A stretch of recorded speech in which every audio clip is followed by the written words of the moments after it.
So Mr. Miyagi did some work on your leg. Yeah, we hired him the other day.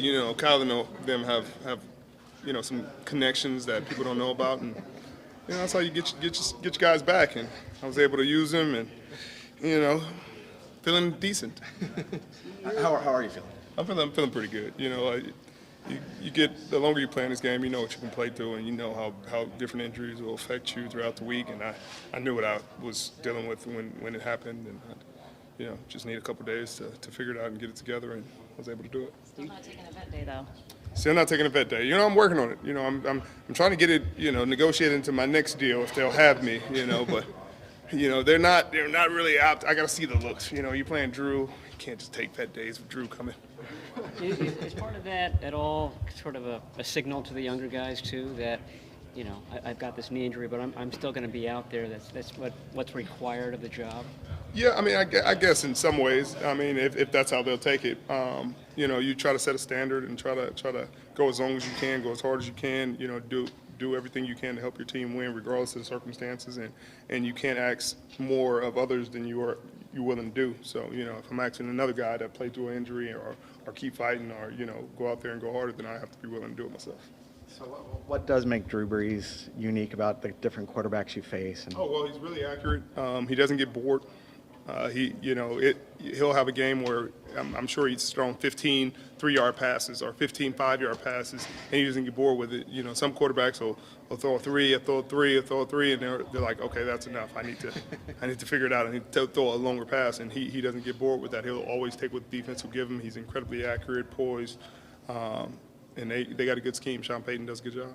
Michael Thomas, you don't get bored having Michael Thomas on your side, probably. Right. They have a great rapport, and like I said, they'll sit there and ding and duck you all the way down the field, and then he'll take his shots when they're there. But he doesn't get bored with what you'll give him. He doesn't force things, and that's what makes him 5,000-yard passer dang near every year. What makes Michael Thomas so difficult to defend? Really physical, great set of hands. He's dynamic after the catch. He makes a lot of plays. He catches the ball. Drew trusts him, and he's gotten better every year. What kind of growth have you seen in Arik Armstead since you've been with him? Oh, tremendous amount of growth.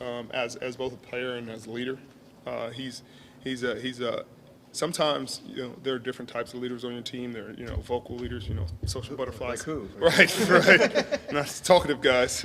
And then there are guys who just show it by how they work every day and how they set an example by their work ethic, their strength, their ability to push, their ability to make plays on Sundays, and he's done that as good as anybody this year.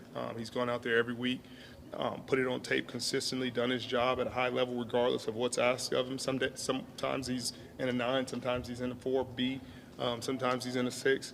Sometimes he's on a guard, sometimes he's at a nose tackle. Regardless of what's asked of him, he goes out there and he does an amazing, outstanding job, and so we appreciate that. That's leadership. Not complaining, not saying, why am I not playing in this role? He just goes out there and puts his heart ahead on and goes to work, and that's why you're appreciative that he's having a great season, because he deserves it. He's put in the work, he puts in the time, he makes the sacrifice, and he deserves everything he's getting.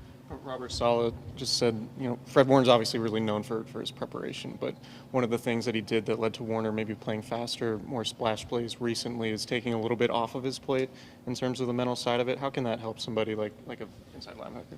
Well, the inside linebacker already has so much on his plate, so being able to take some of that off, there was one game I think he had 6 calls in one play, where he had to, if this guy moves here, he has to readjust the line, and he has to tell the DBs this, he has to tell this guy this, and sometimes that just doesn't allow him to play fast. Like he's getting everybody else lined up and allowing everybody else to play is really fast, but he can't play fast because he has to think about all these calls, all these adjustments. And once you take that off, and maybe you put a little more strain on the rest of the guys, you spread out the strain, it allows him to play faster and allows us to be a better defense. Obviously, he's not Bobby Wagner, but you've played with a linebacker like at that level. Does he have the makings of somebody who could get there, just in terms of the way mentally he approaches the game? Well, he can't be Bobby Wagner because he got to be Fred Warner. But both last names start with a W, so there's some. But They both have a tremendous work ethic. They both play really hard. Obviously, Bobby's accolades and his play speaks for itself. But Fred has done a great job. This is his second year playing middle linebacker, never played it in college. So I think he's shown a tremendous amount of growth. I think he's a Pro Bowl player this year. And I think he's shown it, obviously getting Player of the Month at the Mike linebacker spot. And with the schedule and the teams we've played, he's played outstanding football. Can you remember the game where he had 6 responsibilities on one snap? Let me think. Who we played? Green Bay. It may have been the Kyler Murray Arizona game. The first one? The second one. Because there was some stuff that we were correcting from the first time that he was just like, man, we get these adjustments. I may be mistaken, but I'm pretty sure that was the game. Mostert, he's a guy that is kind of just been known as a special teams guy, but then you watch him in a game like Sunday, like, wow, why hasn't he done that more throughout his career? When you have his speed. Honestly, sorry to cut you off. Honestly, Raheem has done that ever since I've been here. I can't say what he's done in his past, but since I've been here, every time he gets the ball, he's really dynamic. It looks like he's moving at a different speed than every single body else on the field, on both sides. And that's what's incredible because he does it in the preseason, he does it in the regular season. Last year, before he got hurt, I think it was an Oakland game, he was running all over the place. He had the long screen that Glinch was out in front of him. Then I think he got hurt and things kind of fell apart. He hurt his forearm, and that kind of sent him down. But every time he touches the ball, he's really dynamic. He's making 7-8 yards a pop or popping a big one, and he makes it look easy. Those 40-yard, 50-yard runs against a defense like the Ravens isn't an easy run, and he makes it look like he's out there playing with high school kids. So you're happy for his success, and I'm hoping he gets a better opportunity, but I'm also hoping that he gets voted in the Pro Bowl as a special teams player because he takes a lot of pride in it. He's been great for the past couple of years, and fans, you guys got to go out there and vote. Raheem Mostert. Last one. Regarding the Tim Ryan situation, I'm sure you know about that. What are your thoughts? Do you know him personally? And I don't know, just your impressions of Yeah, I know Tim personally, and I listened to the dialogue and saw it written. And honestly, I wasn't as outraged as everybody else. I understand how it can be taken under a certain context and be offensive to some. But if you're saying, hey, this is a brown ball, they're wearing dark colors, and he has brown arm. Honestly, sometimes we were having trouble seeing it on film. He's making a play fake, and sometimes he's swinging his arm really fast, and you're like, okay, does he have the ball on that play? And then you look up, and Ingram's running it. So it was technically a valid point, but in the way he's, you can always phrase things better. You can always phrase things and not say his black skin, but I've had a relationship with him since I got here. He's never been anything but a great guy.